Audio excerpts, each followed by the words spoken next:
Isang kakaibang isda ang nakita sa Isla Suerte sa Davao City.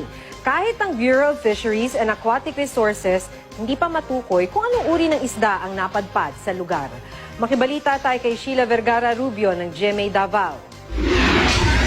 Pinagkaguluhan ng mga residente ng Isla Suerte, Barangay 76A, Davao City, ang isdang ito na ngayon pa lang nila nakita sa kanilang lugar. Ayon kay Nunito Andrade, nakita niya ang isda sa Dalampasigan kahapon.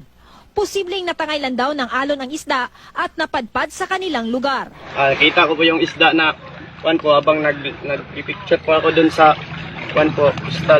postal dito po. Nakita po akong isda po. Akala ko po lang dugong po. Akala ko po mga crabs. Kaya po nagtaka po ako at pinasa ko po dun sa GMA Ibis Sabihin.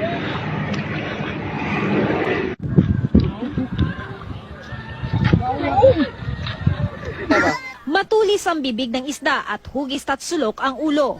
Pahaba naman ang katawan na katulad sa eel pero patulis din sa dulo. May sugat raw ito sa ulo at gumagalaw pa nang makita pero namatay rin kalaunan.